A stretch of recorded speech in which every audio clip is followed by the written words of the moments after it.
2014 के देश में राजनीतिक सत्ता परिवर्तन के बाद और उसके थोड़ा पहले, जिसको मैं कहूं कि 2012 का आखिरी और पूरा 2013, हम सभी ने ये महसूस किया होगा कि राजनीतिक विमर्शों में पक्ष और विपक्ष इन आपसी बातचीत में एक नए शब्द का जन्म हुआ, भक्त।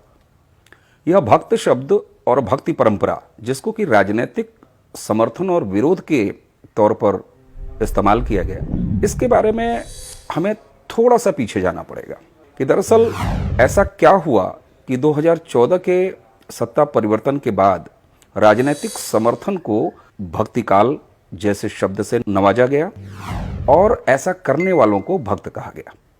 यह एक बहुत सुनियोजित षड्यंत्र है जो वैचारिक और बौद्धिक रूप से किया गया है, दशकों से किया गया है इस देश में आज़ादी के बाद से।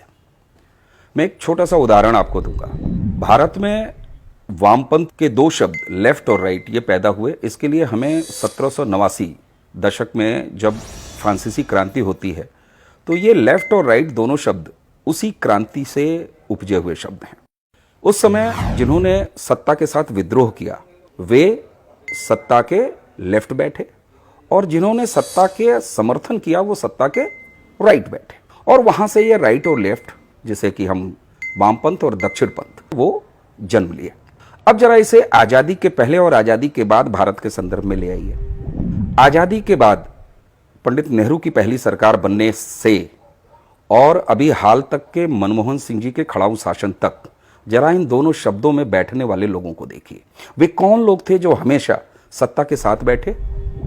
वे वो लोग थे जो भारत में अपने आप को तथाकथित वामपंथी घोषित करते हैं, जबकि सत्ता के विरोध में आजादी के बाद से 2014 तक, अगर मैं वाजपेयी जी के पीरियड को छोड़ दूं, ये वह एक एक्सेप्शन था इस देश में, वह एक प्रयोग था। सत्ता के राइट हमेशा भारत का वामपंथ बैठा है और सत्ता के लेफ्ट यानी सत्ता से विद्रोह करता हुआ वो भारत का राष्ट्रवाद दिखा है।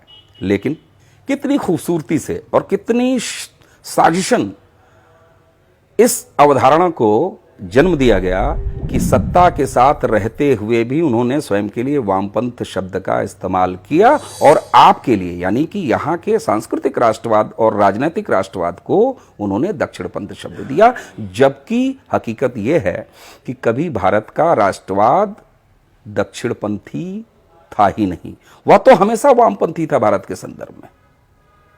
यहां एक छोटी सी बात और जोड़ूंगा कि ऐसा वो सहजता से कर कैसे पाते हैं। आप देख रहे होंगे कि उत्तर प्रदेश, मैं उत्तर प्रदेश से आता हूं इसलिए मैं उत्तर प्रदेश के एक उदाहरण के माध्यम से आपको बताऊंगा।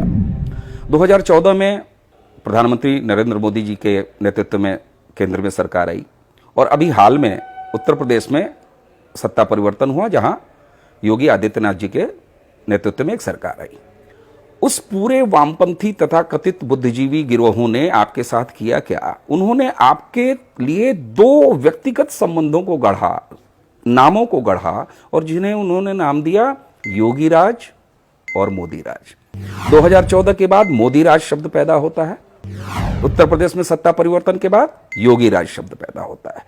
आप स्वयं बड़ा प्रसन्नता महसूस करते हैं, ये राष्ट्रवादी लेखन हो, चाहे राष्ट्रवादी संवाद हो या चर्चा हो, उसमें योगी राज और मोदी राज, ऐसा करके उन्होंने आपको व्यक्तियों से जोड़ दिया, और जब व्यक्ति से जोड़ दिया तब उनके लिए भक्त और भक्तिकाल कहना कितना सहज हो गया ये आप अब खुद समझ सकते हैं।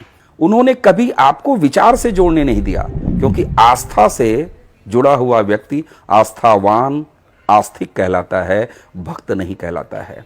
इसलिए मैं स्पष्ट रूप से कहूंगा कि इस चीज को, और अब तो बहुत सारे पब्लिक डोमेन में साहित्य हैं, आलेख हैं, रिसर्चेज हैं, ऑथेंटिक पेपर्स हैं, उनको पढ़ने की जरूरत है और यह समझने की जरूरत है कि दरअसल यह वामपंथ के नाम से आयातित विचारधारा भारत में, भारत के संदर्भ में पूरी तरह से काल्पनिक ही नहीं बल्कि फर्जी है।